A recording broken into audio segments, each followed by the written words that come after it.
The Adventures of Huckleberry Finn by Mark Twain. Chapter 18. Colonel Grangerford was a gentleman, you see. He was a gentleman all over, and so was his family.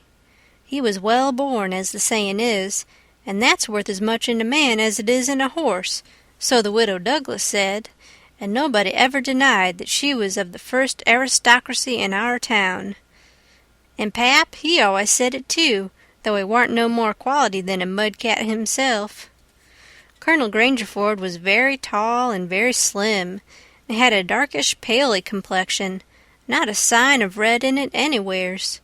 He was clean-shaved every morning all over his thin face, and he had the thinnest kind of lips, and the thinnest kind of nostrils, and a high nose and heavy eyebrows, and the blackest kind of eyes, sunk so deep back that they seemed like they was looking out of caverns at you, as you may say. His forehead was high, and his hair was black and straight and hung to his shoulders. His hands was long and thin, and every day of his life he put on a clean shirt and a full suit from head to foot, made out of linen so white it hurt your eyes to look at it, and on Sundays he wore a blue tailcoat with brass buttons on it. He carried a mahogany cane with a silver head to it. There warn't no frivolousness about him, not a bit, and he warn't ever loud. He was as kind as he could be. You could feel that, you know, and so you had confidence. Sometimes he smiled, and it was good to see. But when he straightened himself up like a liberty pole, and the lightning begun to flicker out from under his eyebrows, you wanted to climb a tree first and find out what the matter was afterwards. He didn't ever have to tell anybody to mind their manners. Everybody was always good-mannered where he was. Everybody loved to have him around, too. He was sunshine most always. I mean, he made it seem like good weather. When he turned into a cloud bank, it was awful dark for half a minute, and that was enough. There wouldn't nothing go wrong again for a week. When him and the old lady come down in the morning, all the family got up out of their chairs and give them good day, and didn't set down again till they had set down. Then Tom and Bob went to the sideboard, where the decanter was, and mixed a glass of bitters, and handed it to him, and he held it in his hand and waited till Tom's and Bob's was mixed, and then they bowed and said, "Our duty to you, sir and madam," and they bowed the least bit in the world, and said thank you, and so they drank all three, and Bob and Tom poured a spoonful of water in the sugar and the mite of whiskey or apple brandy in the bottom of their tumblers, and give it to me and Buck, and we drank to the old people too. Bob was the oldest, and Tom next. Tall, beautiful men, with very broad shoulders and brown faces, and long black hair and black eyes. They dressed in white linen from head to foot, like the old gentlemen, and wore broad Panama hats. Then there was Miss Charlotte. She was 25, and tall and proud and grand, about as good as she could be when she warn't stirred up, but when she was, she had a look that would make you wilt in your tracks like her father. She was beautiful. So was her sister, Miss Sophia, but it was a different kind. She was gentle and sweet like a dove, and she was only 20. Each person had their own nigger to wait on them, Buck too. My nigger had a monstrous easy time because I warn't used to having anybody do anything for me, but Buck's was on the jump most of the time. This was all there was of the family now, but there used to be more. 3 sons they got killed, and Emmeline that died. The old gentleman owned a lot of farms and over 100 niggers. Sometimes a stack of people would come there, horseback, from 10 or 15 mile round, and stay 5 or 6 days, and have such junketings round about and on the river, and dances and picnics in the woods daytimes, and balls at the house nights. These people was mostly kinfolks of the family. The men brought their guns with them. It was a handsome lot of quality, I tell ya. There was another clan of aristocracy around there, 5 or 6 families, mostly of the same name of Shepherdson. They was as high-toned and well-born and rich and grand as the tribe of Grangerfords. The Shepherdsons and Grangerfords used the same steamboat landing, which was about 2 miles above our house, so sometimes when I went up there with a lot of our folks, I used to see a lot of the Shepherdsons there on their fine horses. One day Buck and me was away out in the woods hunting, and heard a horse comin'. We was crossin' the road. Buck says, "Quick, jump for the woods." We done it, and then peeped down the woods through the leaves. Pretty soon a splendid young man come gallopin' down the road, settin' his horse easy and lookin' like a soldier. He had a gun across his pommel. I had seen him before. It was young Harney Shepherdson. I heard Buck's gun go off in my ear, and Harney's hat tumbled off from his head. He grabbed his gun and rode straight to the place where we was hid. But we didn't wait. We started through the woods on a run. The woods warn't thick, so I looked over my shoulder to dodge a bullet, and twice I see Harney cover Buck with his gun, and then he rode away the way he come. To get his hat, I reckon, but I couldn't see. We never stopped running till we got home. The old gentleman's eyes blazed a minute. 'Twas pleasure mainly, I judged. Then his face sort of smoothed down, and he says, kind of gentle, "I don't like shooting from behind a bush. Why didn't you step into the road, my boy?" "The Shepherdsons don't, father. They always take advantage." Miss Charlotte, she held her head up like a queen while Buck was telling his tale, and her nostrils spread and her eyes snapped. The 2 young men looked dark, but never said nothin'. Miss Sophia, she turned pale, but the color come back when she found the man warn't hurt. Soon as I could get Buck down by the corn cribs under the tree by ourselves, I says, "Did you want to kill him, Buck?" "Well, I bet I did." "What did he do to you?"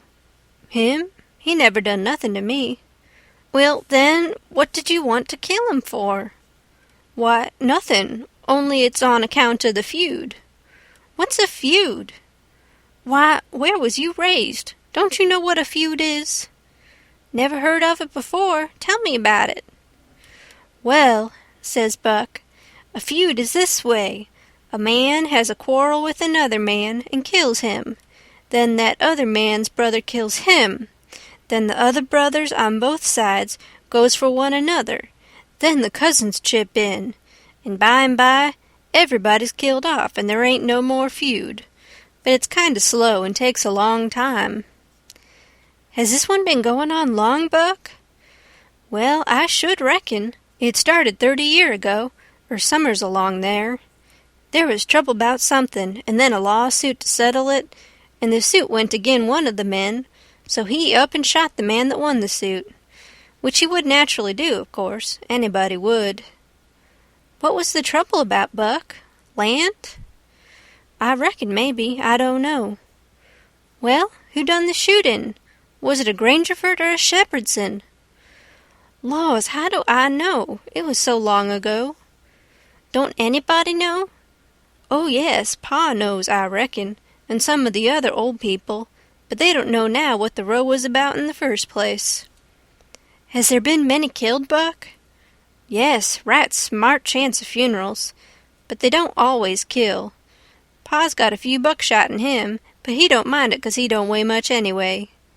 Bob's been carved up some with a bowie, and Tom's been hurt once or twice." "Has anybody been killed this year, Buck?" "Yes, we got one and they got one. 'Bout 3 months ago, my cousin Bud, 14-year-old, was riding through the woods on the other side of the river and didn't have no weapon with him, which was blame foolishness, and in a lonesome place he hears a horse a-comin' behind him, and sees old Baldy Shepherdson a-linkin' after him with his gun in his hand and his white hair a-flyin' in the wind. Instead of jumping off and taking to the bush, Bud 'lowed he could outrun him, so they had it nip and tuck for 5 mile or more, the old man a-gainin' all the time. So at last Bud seen it warn't any use, so he stopped and faced around so as to have the bullet holes in front, you know. And the old man, he rode up and shot him down. But he didn't get much chance to enjoy his luck, for inside of a week our folks laid him out." "I reckon that old man was a coward, Buck." I reckon he warn't a coward, not by a blame sight. There ain't a coward amongst them Shepherdsons, not a one, and there ain't no cowards amongst the Grangerfords either. Why, that old man kept up his end in a fight one day for half an hour against 3 Grangerfords, and come out winner. That was all a horseback. He lit off his horse and got behind a little woodpile and kept his horse before him to stop the bullets. But the Grangerfords stayed on their horses and capered around the old man and peppered away at him, and he peppered away at them. Him and his horse both went home pretty leaky and crippled, but the Grangerfords had to be fetched home, and one of 'em was dead, and another died the next day.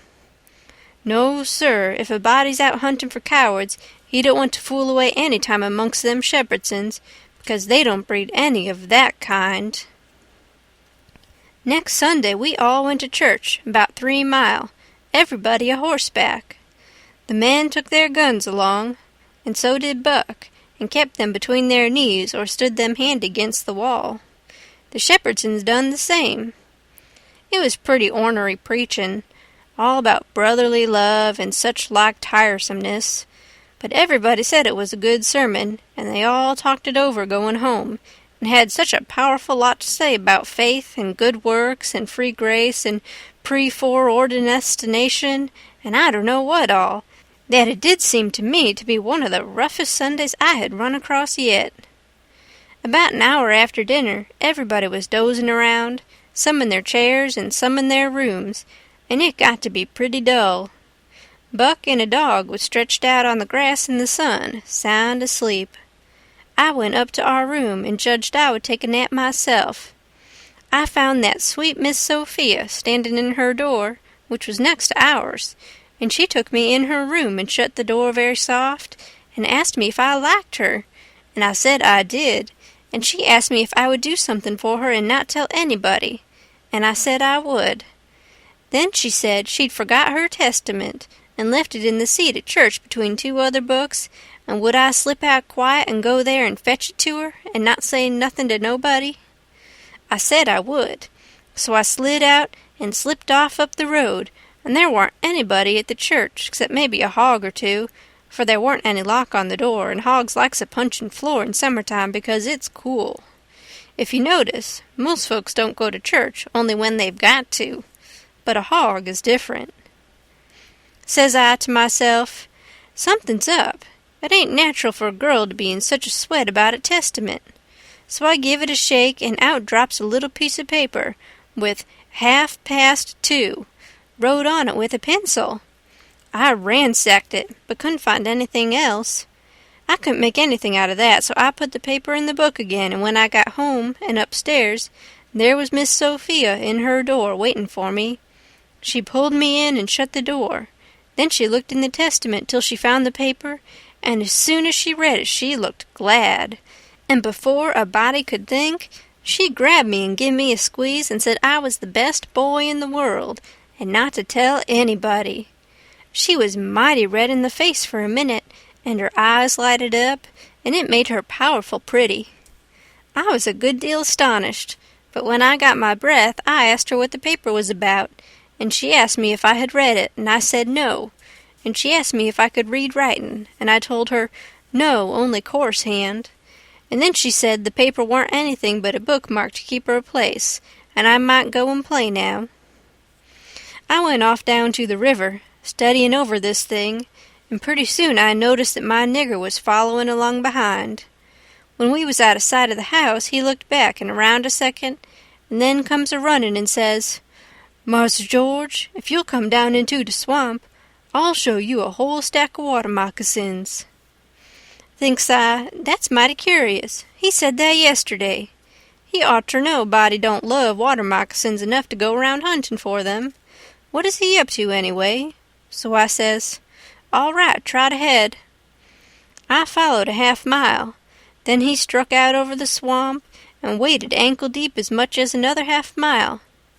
We come to a little flat piece of land which was dry, and very thick with trees and bushes and vines, and he says, "You shove right in there just a few steps, Mars George. Dat's where dey is. I seed 'em before. I don't keer to see 'em no more." Then he slopped right along and went away, and pretty soon the trees hid him. I poked into the place a ways and come to a little open patch as big as a bedroom, all hung around with vines, and found a man layin' there asleep. And by jings, it was my old Jim. I waked him up, and I reckoned it was going to be a grand surprise to him to see me again, but it warn't. He nearly cried, he was so glad, but he warn't surprised. Said he swum along behind me that night, and heard me yell every time, but doesn't answer, because he didn't want nobody to pick him up and take him into slavery again. Says he, I got hurt a little, and couldn't swim fast, so I was considerable ways behind you towards the last. When you landed, I reckoned I could ketch up with you on the land 'thout having to shout at you, but when I see that house I begin to go slow. I is off too fur to hear what they say to you. I was afraid of the dogs, but when it was all quiet again, I knowed you's in the house, so I struck out for the woods to wait for day. Early in the morning some of the niggers come along, gwine to the fields, and they took me and showed me this place, where the dogs can't track me on accounts of the water, and they brings me truck to eat every night, and tells me how you's a-getting along. Why didn't you tell my Jack to fetch me here sooner, Jim? Well, 'twarn't no use to disturb you, Huck, till we could do something, but we's all right now. I been a-buying pots and pans and victuals, and I got a chancet and a-patching up the raft nights when— What raft, Jim? Our old raft. You mean to say our old raft warn't smashed all to flinders? No, she warn't. She was tore up a good deal.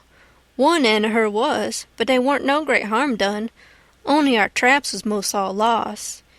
If we hadn't dived so deep and swum so fur under water, and the night hadn't been so dark, and we weren't so skeered, and been such pumpkin heads as the sayin' is, we'd a seed the raft. But it's just as well we didn't, 'cause now she's all fixed up again most as good as new, and we's got a new lot of stuff in the place of what is lost. Why, how did you get hold of the raft again, Jim? Did you catch her? How I goin' to ketch her and I out in the woods? No, some of the niggers found her ketched on a snag along here in the bend, and they hid her in a crick 'mongst the willows, and they was so much jawin' about which on 'em she belonged to the most that I come to hear about it pretty soon, so I ups and settles the trouble by tellin' 'em she don't belong to none of 'em, but to you and me, and I asked 'em if they's gwine to grab a young white gentleman's property and get a hidin' for it. Then I gin 'em 10 cents apiece, and they is mighty well satisfied, and wished some more rafts would come along and make 'em rich again. They's mighty good to me, these niggers is, and whatever I wants 'em to do for me, I don't have to ask 'em twice, honey. That Jack's a good nigger, and pretty smart. Yes, he is. He ain't ever told me you was here. Told me to come, and he'd show me a lot of water moccasins. If anything happens, he ain't mixed up in it. He can say he never seen us together, and it'll be the truth. I don't want to talk much about the next day. I reckon I'll cut it pretty short. I waked up about dawn, and was a-going to turn over and go to sleep again, when I noticed how still it was. Didn't seem to be anybody stirring. That warn't usual. Next, I noticed that Buck was up and gone. Well, I gets up a-wonderin' and goes downstairs. Nobody around, everything as still as a mouse. Just the same outside. Thinks I, what does it mean? Down by the woodpile, I comes across my Jack and says, What's it all about? Says he, Don't you know, Mars George? No, says I don't. Well, den, Miss Sophia's run off, 'deed she has. She run off in de night sometime, nobody don't know just when. Run off to get married to dat young Harney Shepherdson, you know.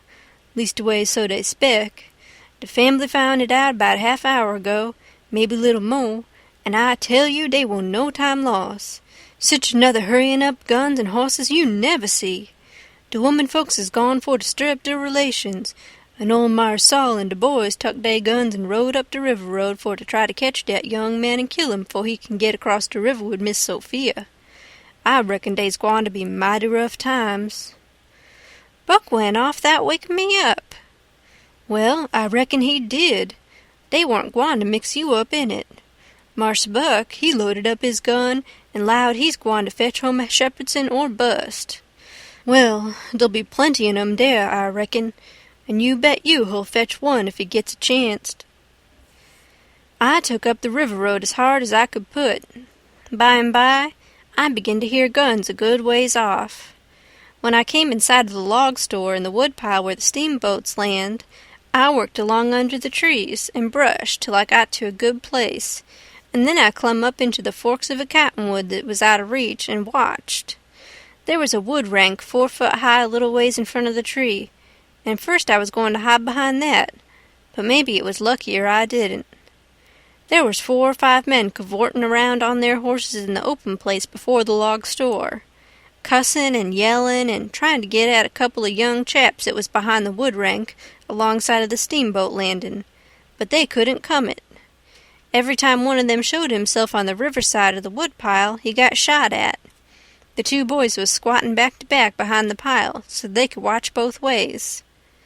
By and by, the men stopped cavorting around and yelling. They started riding towards the store.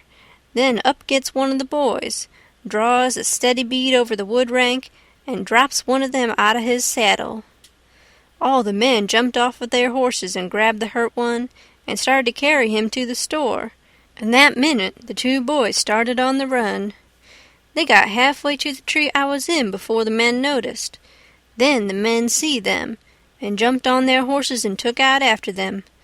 They gained on the boys, but it didn't do no good. The boys had too good a start. They got to the woodpile that was in front of my tree and slipped in behind it, and so they had the bulge on the men again. One of the boys was Buck, and the other was a slim young chap, about 19 years old. The men ripped around a while and then rode away. As soon as they was out of sight, I sung out to Buck and told him. He didn't know what to make of my voice coming out of the tree at first. He was awful surprised. He told me to watch out sharp and let him know when the men come in sight again, and said they was up to some devilment or other, wouldn't be gone long. I wished I was out of that tree, but I dasn't come down. Buck begun to cry and rip and 'lowed that him and his cousin Joe, that was the other young chap, would make up for this day yet. He said his father and his 2 brothers was killed, and 2 or 3 of the enemy. Said the Shepherdsons laid for them in ambush. Buck said his father and brothers ought to waited for their relations. The Shepherdsons was too strong for them. I asked him what was become of young Harney and Miss Sophia. He said they got across the river and was safe. I was glad of that, but the way Buck did take on because he didn't manage to kill Harney that day he shot at him, I hain't ever heard anything like it. All of a sudden, bang, bang, bang, goes 3 or 4 guns. The men had slipped around through the woods and come in from behind without their horses. The boys jumped for the river, both of them hurt, and as they swum down the current, the men run along the bank, shooting at them and singing out, "Kill them! Kill them!" It made me so sick I most fell out of the tree. I ain't a-going to tell all that happened. It would make me sick again if I was to do that. I wished I hadn't ever come ashore that night to see such things. I ain't ever going to get shut of them. Lots of times I dream about them. I stayed in the tree till it begun to get dark, afraid to come down. Sometimes I heard guns away off in the woods, and twice I seen little gangs of men gallop past the log store with guns, so I reckoned the trouble was still a-going on. I was mighty downhearted, so I made up my mind I wouldn't ever go near that house again, because I reckoned I was to blame somehow. I judged that that piece of paper meant that Miss Sophia was to meet Harney somewheres at 2:30 and run off, and I judged I ought to told her father about that paper and the curious way she acted, and then maybe he would 'a' locked her up and this awful mess wouldn't never happened. When I got down out of the tree, I crept along down the river bank a piece and found the 2 bodies laying in the edge of the water, and tugged at them till I got them ashore. Then I covered up their faces and got away as quick as I could. I cried a little when I was covering up Buck's face, for he was mighty good to me. It was just dark now. I never went near the house, but struck through the woods and made for the swamp. Jim warn't on his island, so I tramped off in a hurry for the crick and crowded through the willows, red hot to jump aboard and get out of that awful country. The raft was gone. My souls, but I was scared. I couldn't get my breath for most a minute. Then I raised a yell. A voice not 25 foot from me says, "Good land, is that you, honey? Don't make no noise." It was Jim's voice. Nothing ever sounded so good before. I run along the bank a piece and got aboard, and Jim, he grabbed me and hugged me, he was so glad to see me. He says, "Laws bless you, child. I was right down sure you's dead again. Jack's been here. He said he reckons you's been shot 'cause you didn't come home no more. So I was just this minute a-starting to raft down towards the mouth of the crick, so's to be all ready for to shove out and leave, soon as Jack comes again and tells me for certain you is dead.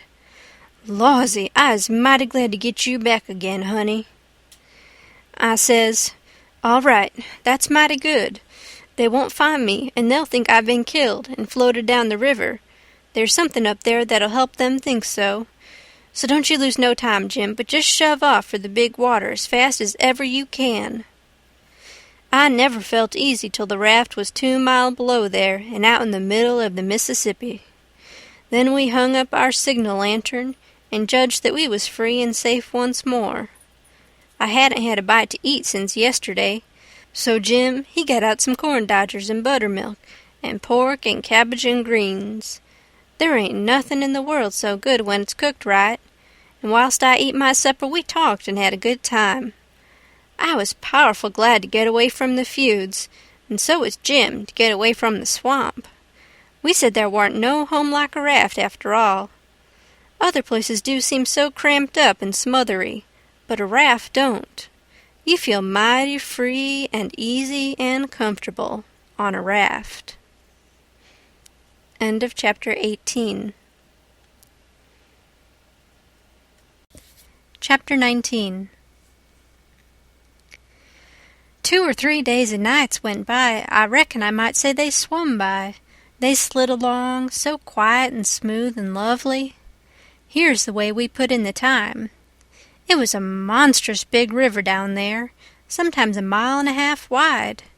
We run nights and laid up and hid daytimes. Soon as night was most gone, we stopped navigating and tied up, nearly always in the dead water under a towhead, and then cut young cottonwoods and willows and hid the raft with them.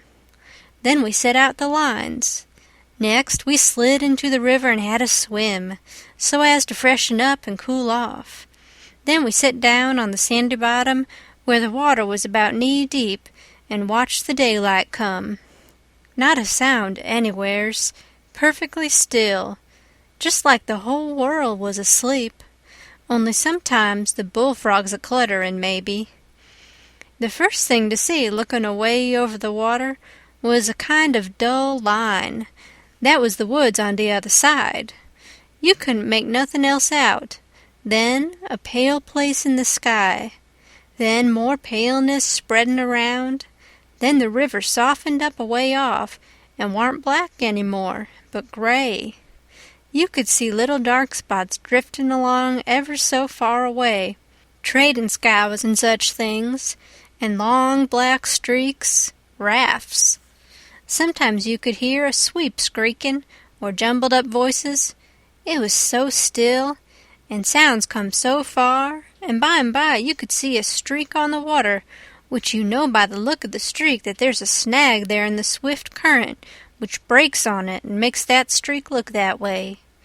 And you see the mist curl up off of the water, and the east reddens up, and the river, and you make out a log cabin in the edge of the woods, away on the bank on the other side of the river, being a wood yard likely, and piled by them cheats so you can throw a dog through it anywheres. Then the nice breeze springs up and comes fanning you from over there, so cool and fresh and sweet to smell on account of the woods and the flowers, but sometimes not that way, because they've left dead fish layin' around, gars and such, and they do get pretty rank, and next thing you got the full day, and everything smiling in the sun, and the songbirds just going it.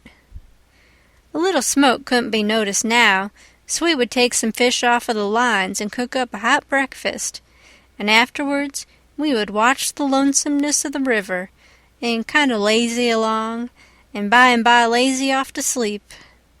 Wake up by and look to see what done it, and maybe see a steamboat coughing along upstream, so far off towards the other side you couldn't tell nothing about her, only whether she was a stern wheel or side wheel. Then for about an hour there wouldn't be nothing to hear, nor nothing to see. Just solid lonesomeness.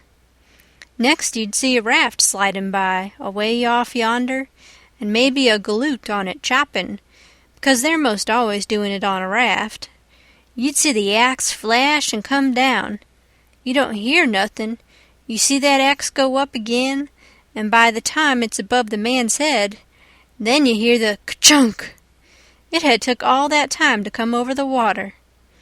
So we would put in the day, lazying around, listening to the stillness. Once there was a thick fog, and the rafts and things that went by was beating tin pans so the steamboats wouldn't run over them. A scow or a raft went by so close we could hear them talking and cussing and laughing. Heard them plain, but we couldn't see no sign of them. It made you feel crawly. It was like spirits carrying on that way in the air. Jim said he believed it was spirits, but I says, no, spirits wouldn't say, "Durn the durn fog." Soon as it was night out, we shoved. When we got her out to about the middle, we let her alone, and let her float wherever the current wanted her to. Then we lit the pipes, and dangled our legs in the water, and talked about all kinds of things. We was always naked, day and night, whenever the mosquitoes would let us. The new clothes Buck's folks made for me was too good to be comfortable, and besides, I didn't go much on clothes nohow. Sometimes we'd have that whole river all to ourselves for the longest time. Yonder was the banks and the islands across the water, and maybe a spark, which was a candle in a cabin window, and sometimes on the water you could see a spark or two, on a raft or a scow, you know, and maybe you could hear a fiddle or a song coming over from one of them crafts. It's lovely to live on a raft. We had the sky up there all speckled with stars, and we used to lay on our backs and look up at them, and discuss about whether they was made or only just happened. Jim, he 'lowed they was made, but I 'lowed they happened. I judged it would have took so long to make so many. Jim said the moon could have laid them.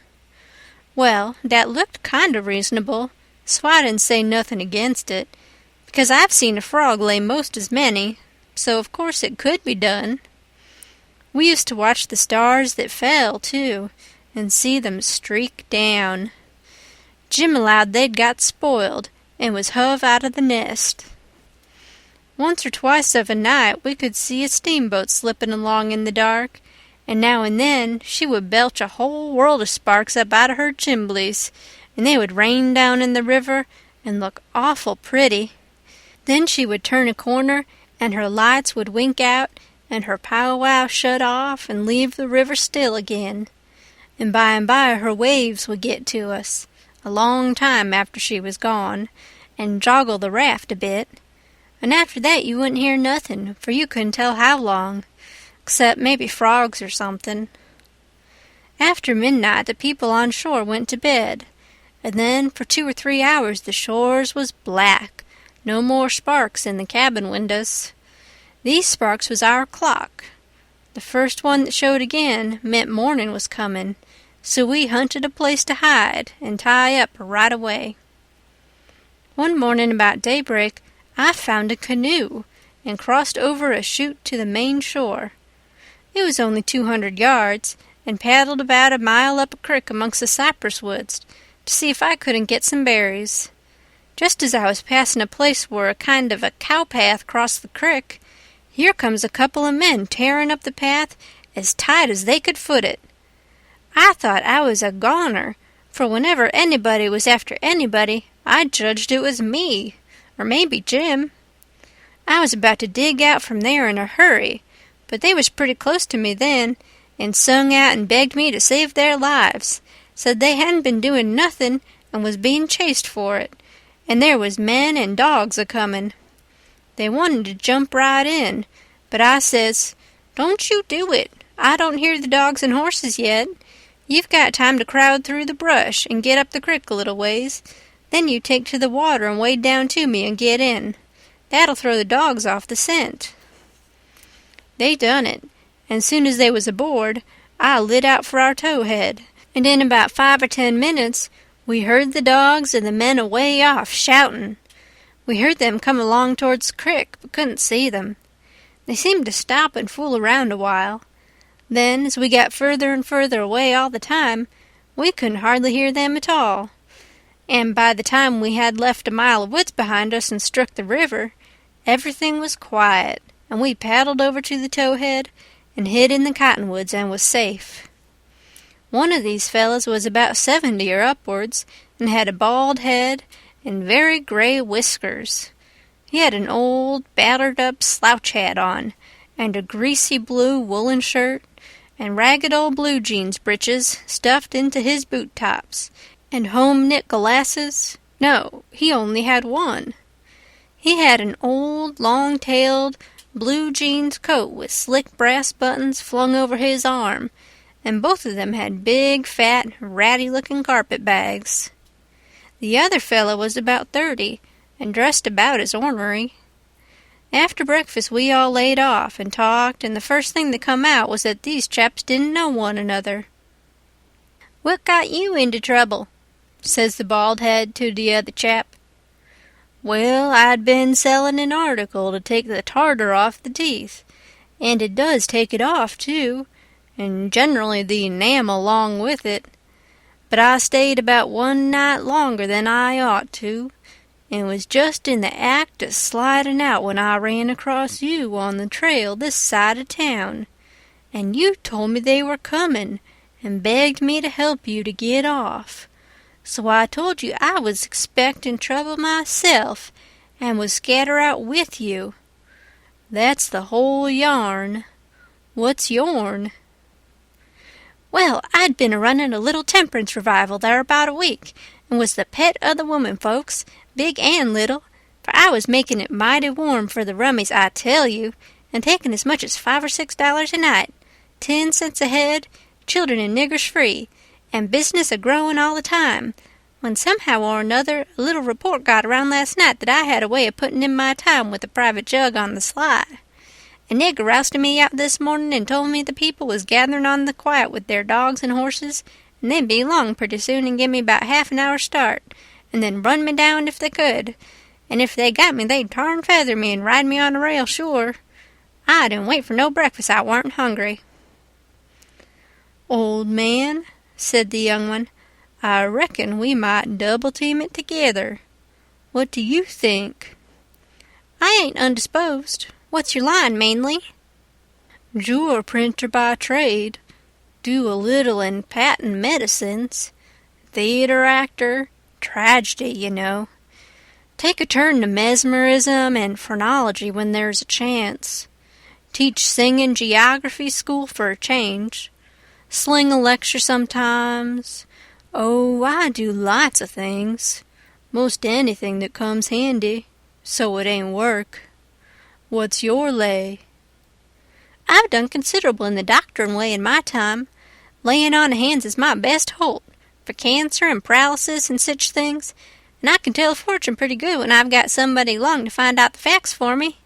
Preachin's my line, too, and working camp meetin's and missionaryin' around." Nobody never said anything for a while, when the young man huv a sigh and says, "Alas!" "What are you lassin' about?" says the bald head. "To think I should have lived to be leading such a life, and be degraded down into such company."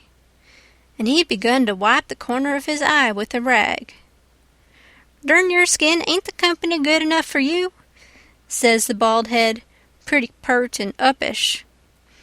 "Yes, it is good enough for me. It's as good as I deserve, for who fetched me so low when I was so high? I did myself. I don't blame you, gentlemen. Far from it. I don't blame anybody. I deserve it all. Let the cold world do its worst.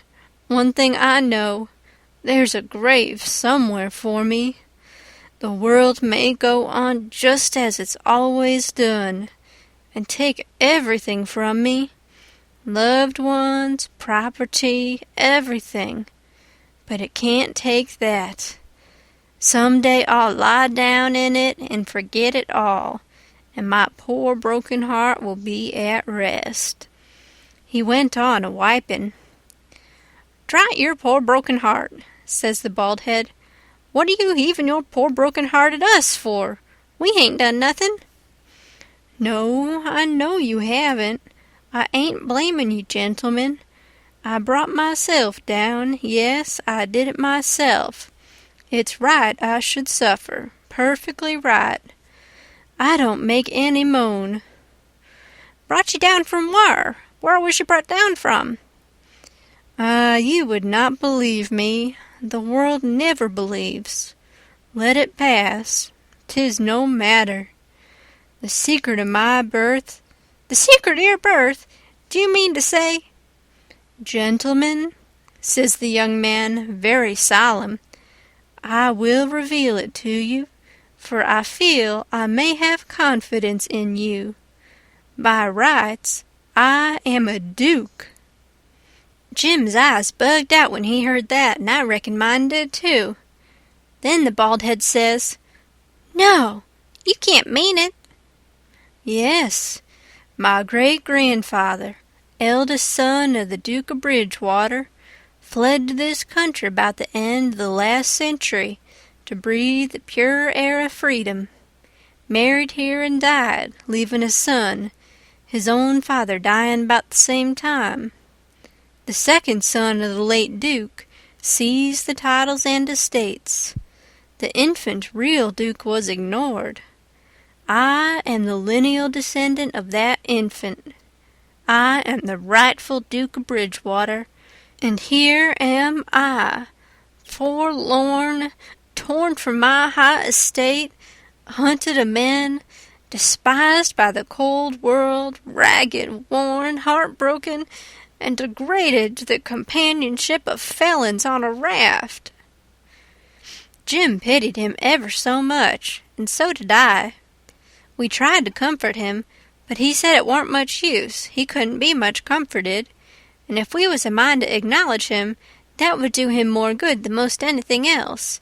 So we said we would, if he would tell us how. He said we ought to bow when we spoke to him, and say, "Your Grace," or "My Lord," or "Your Lordship," and he wouldn't mind if we called him plain Bridgewater, which he said was a title anyway, and not a name, and one of us ought to wait on him at dinner and do any little thing for him he wanted done.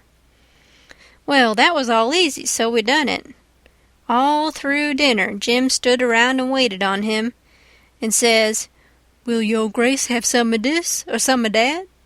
and so on, and a body could see it was mighty pleasing to him. But the old man got pretty silent by and by, didn't have much to say, and didn't look pretty comfortable over all that petting that was going on around that Duke. He seemed to have something on his mind. So, along in the afternoon, he says, "Look-a here, Bilgewater," he says, "I'm nation sorry for you, but you ain't the only person that's had troubles like that." "No? No, you ain't. You ain't the only person that's been snaked down wrongfully out in a high place." "Alas!" "No, you ain't the only person that's had a secret of his birth." And by jings, he begins to cry. "Hold! What do you mean?" "Bilgewater, can I trust you?" says the old man, still sort of sobbing. "To the bitter death." He took the old man by the hand and squeezed it, and says, "That secret of your being, speak." "Bilgewater, I am the late Dauphin." You bet you, Jim and me stared this time. Then the Duke says, "You are what?" "Yes, my friend, it is too true. Your eyes is looking at this very moment on the poor disappeared Dauphin, Louis XVII, son of Louis XVI and Mary Antoinette." "You, at your age? No. You mean you're the late Charlemagne.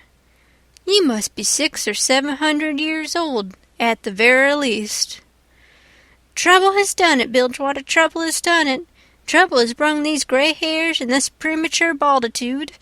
Yes, gentlemen, you see before you in blue jeans and misery the wandering, exiled, tramped on and suffering rightful King of France." Well, he cried and took on so that me and Jim didn't know hardly what to do. We was so sorry, and so glad and proud we'd got him with us, too. So we set in, like we done before with the Duke, and tried to comfort him. But he said it warn't no use. Nothing but to be dead and done with it all could do him any good, though he said it often made him feel easier and better for a while, if people treated him according to his rights, and got down on one knee to speak to him, and always called him Your Majesty, and waited on him first at meals, and didn't set down in his presence till he asked them. So Jim and me set to majestying him, and doing this and that and the other for him, and standing up till he told us we might set down. This done him heaps of good, and so he got cheerful and comfortable. But the Duke kind of soured on him, and didn't look a bit satisfied with the way things was going. Still, the king acted real friendly towards him, and said the Duke's great-grandfather and all the other Dukes of Bilgewater was a good deal thought of by his father, and was allowed to come to the palace considerable. But the Duke stayed huffy a good while, till by and by the king says, "Like as not we got to be together a blamed long time on this here raft, Bilgewater, and so what's the use of your being sour? It'll only make things uncomfortable. It ain't my fault I warn't born a duke. It ain't your fault you warn't born a king, so what's the use to worry? Make the best of things, the way you find 'em, says I. That's my motto. This ain't no bad thing that we struck here. Plenty grub and an easy life. Come, give us your hand, Duke, and let's all be friends." The Duke done it, and Jim and me was pretty glad to see it. It took away all the uncomfortableness, and we felt mighty good over it, because it would have been a miserable business to have any unfriendliness on the raft, for what you want above all things on a raft is for everybody to be satisfied and feel right and kind towards the others. It didn't take me long to make up my mind that these liars weren't no kings nor dukes at all, but just low-down humbugs and frauds. But I never said nothing, never let on. Kept it to myself. It's the best way. Then you don't have no quarrels and don't get into no trouble. If they wanted us to call them kings and dukes, I hadn't no objections, long as it would keep peace in the family. And it warn't no use to tell Jim, so I didn't tell him. If I never learnt nothing else out of Pap, I learnt that the best way to get along with his kind of people is to let them have their own way. End of chapter 19.